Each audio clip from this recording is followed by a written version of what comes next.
benarkah pemberian amnesti kepada Hasto Kristianto dan Tom Lembong yang diberikan abolisi syarat muatan politik untuk merangkul kekuatan-kekuatan di luar pemerintahan? Kita akan bahas bersama anggota Komisi 3 DPR RI, fraksi PKB Hasbela Ilyas, pengacara Hasto Kristianto Magdir Ismail, dan Ketua Perhimpunan Bantuan Hukum dan HAM Indonesia Julius Ibrani. Selamat malam Bapak-Bapak. Malam, Priska. Yang bajunya paling cerah warnanya sekaligus warna mukanya paling cerah juga ya, raut mukanya paling cerah. Aduh, Pak Magdir Ismail. Tapi lihat sekarang ini dari tim sebenarnya tahu atau tidak sih akan adanya amnesti untuk Pak Hasto? Kapan dikasih tahunya? Saya itu tidak tahu ya. Sampai akhirnya? Sampai kapan? Tadi malam ketika dihubungi oleh teman-teman wartawan mengenai amnesti itu.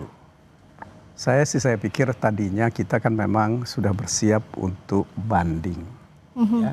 Kita juga bersiap sampai akhir ya, dalam arti bahwa seluruh proses hukum ini kalau andai kata KPK melaksanakannya, mulai mereka banding, kita akan banding, mereka kasasi, kita akan kasasi, bahkan kami pun akan bersiap diri untuk PK gitu loh. Ya, karena terus terang dari sisi hukum ya, tidak ada bukti yang cukup untuk menyatakan Pak Hasto ini bersalah. Ya. Paling tidak hakim sudah mengakui ya, kalau hakim sudah mengakui bahwa obstruction of justice itu tidak terbukti. Akan tetapi yang dianggap terbukti oleh hakim itu adalah mengenai suap. Ya, itu kalau kami sampaikan itu adalah otak-atik Gatuk mengenai uang 400 juta. Uang 400 juta ini kata Hasto tadi ada 600, ya, 200 untuk penghijauan. Nah, kemudian ada satu komunikasi antara Doni dan Saiful. Dia bilang tadi ada 400 dari Pak Hasto. Nah, dan long story short, ini kan sudah akhirnya diputuskan oleh Presiden memberikan amnesti untuk Pak Hasto. Kepresnya udah turun? Saya belum tahu, belum terima kami belum terima sampai jam 6 tadi, kami belum menerima itu. Saya tidak tahu apakah teman-teman tim lain sudah menerimanya atau belum. Ya, berarti Pak Hasto masih belum bisa keluar ya sampai sekarang? Belum bisa keluar, sampai jam 5 tadi belum bisa keluar.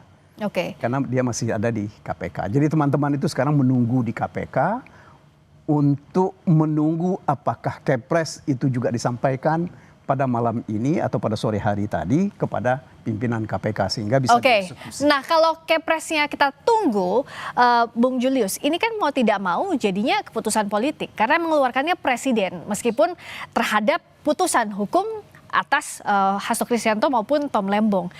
Apakah ini akan jadi presiden untuk kedepannya kasus hukum kita dijalanin dulu sampai akhir? Ada yang dinilai tidak beres atau ada yang dinilai politis baru di akhirnya diintercept dengan amnesti abolisi? Nah, itu yang perlu kita perhatikan di situ, Friska.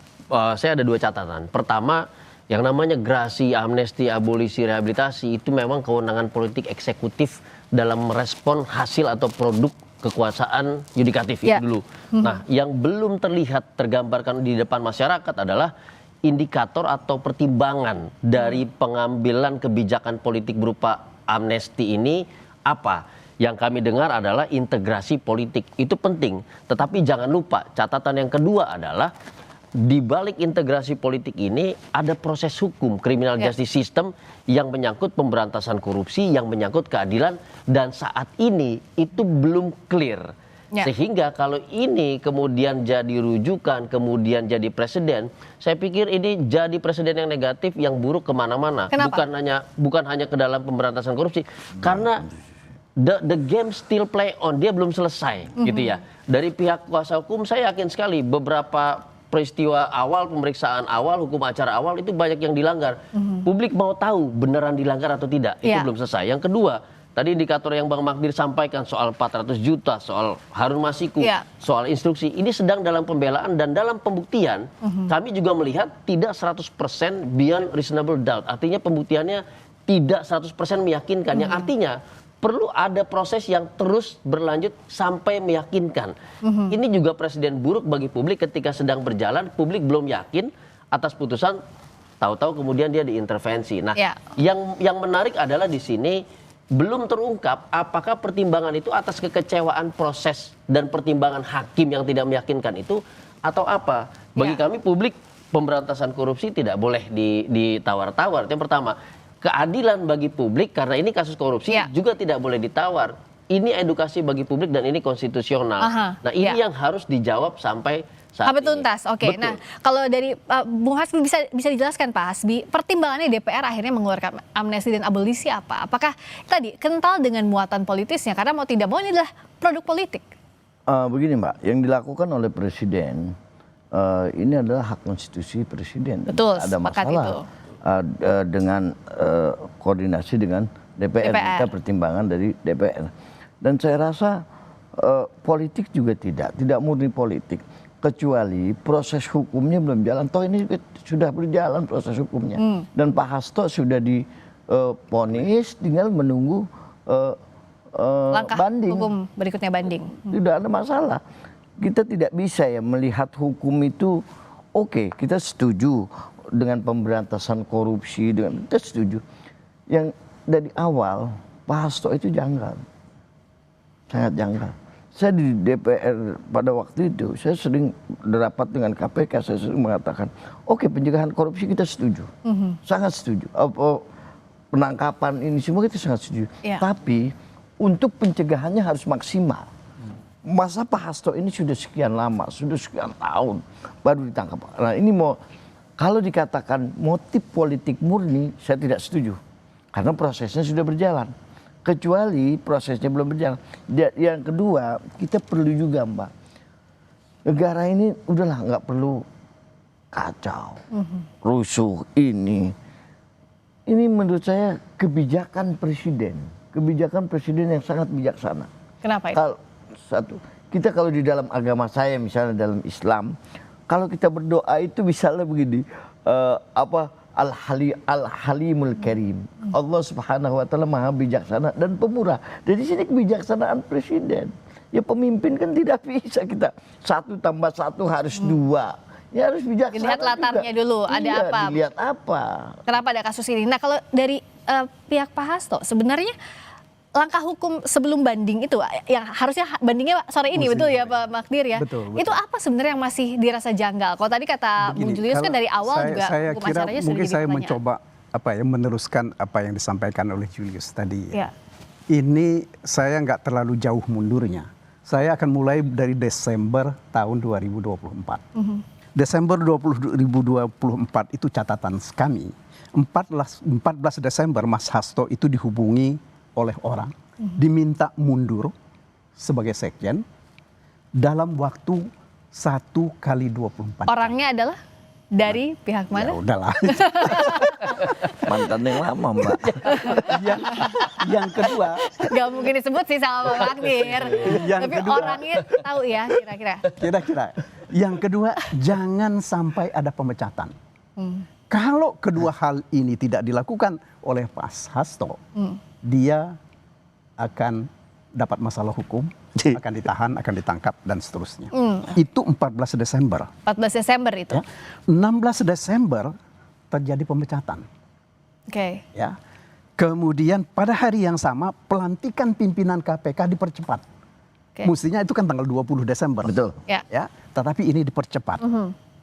Nah, tanggal 18 Desember, laporan perkembangan penyidikan dibuat oleh para penyidik kepada pimpinan KPK.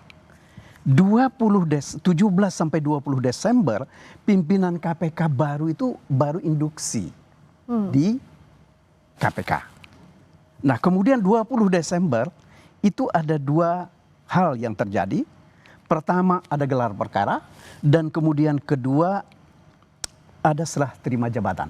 Ya. 23 Desember keluar sprindik, 2 sprindik. Langsung. Yang pertama 152 itu adalah obstruction of justice. Yang kedua baru menyusul itu mengenai Suap. Oke. Nah, tanggal 23, 24 Pak Hasto itu diumumkan sebagai Oke, tadi kan Pak Magdir menyebutkan timeline ya. Nah, timeline ini Bung Julius juga mencatat dan juga mengikuti kasus ini sejak awal. Apakah memang kasus ini, kalau yang kita lihat saat ini berjalan, dipolitiskan sejak awal? Kasus hukum yang dipolitiskan sejak awal. Tapi jawabnya nanti usai jeda di Sapa Indonesia Malam.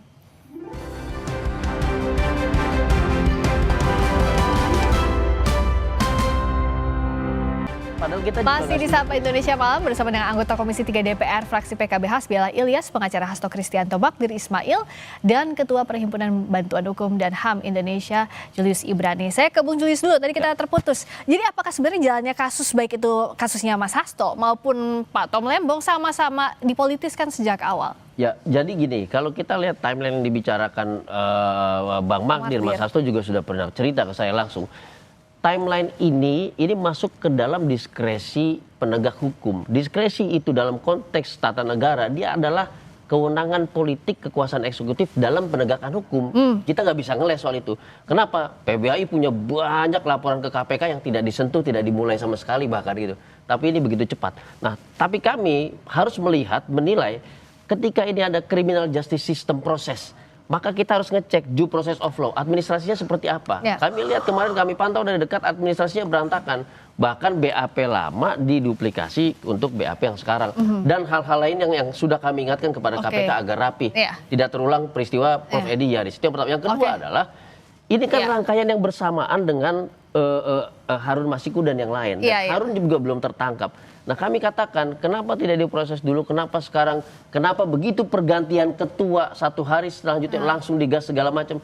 Ini menimbulkan banyak pertanyaan yang kemudian nggak bisa dijawab selain daripada kewenangan politik. Oke, nah tapi kalau tadi Bung Julius jelaskan sejak awal ada hal yang politis sejak awal kasus ini. Dengan solusinya amnesti maupun abolisi untuk kasusnya Pak Tom dan amnesti untuk Mas Hasto, ini solusi yang tepat atau tidak? Tentu tidak. Jadi di Kenapa? tengah, menurut saya, di tengah kericuhan proses yang banyak kejanggalannya tadi, seluruh pihak baik Mas Hasto, tim lawyer, KPK dan yang lain, ini harus membuat clear di dalam proses peradilan dan diakhiri dengan putusan yang tadi 100% beyond reasonable doubt, tidak boleh ada pertimbangan yang janggal seperti putusan sekarang ini. Pembuktiannya hukum mestinya. Pembuktiannya hukum, koridornya hukum. Tapi kami memahami situasi begini, Friska.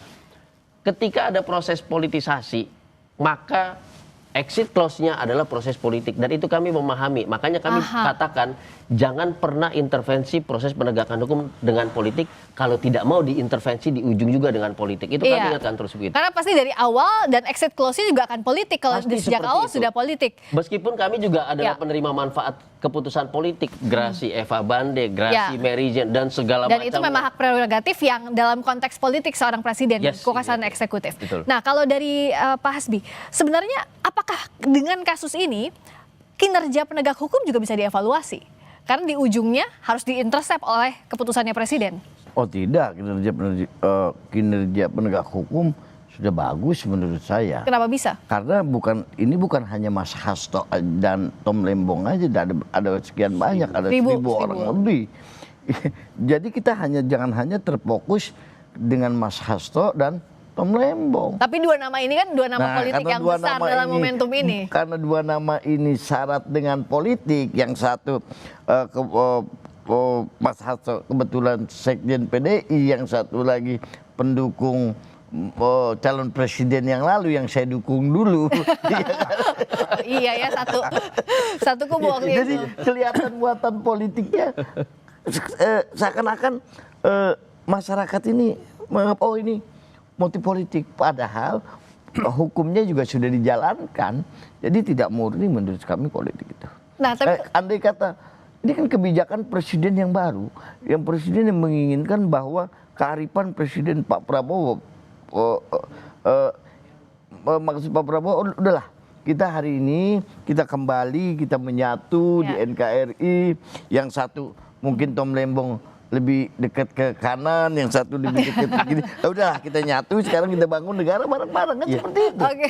Nah, ya tapi saya setuju bagian presiden memiliki kewenangan mutlak eksekutif di konstitusi lalu mengambil kebijaksanaan terhadap proses hukum yang banyak janggalnya dan segala macam. Tapi ada yang nyangkut di situ. Apa yang nyangkut? Yang nyangkut tadi, apakah ini kasus korupsi atau bukan? Ya. Sementara sedang berproses lalu diintervensi.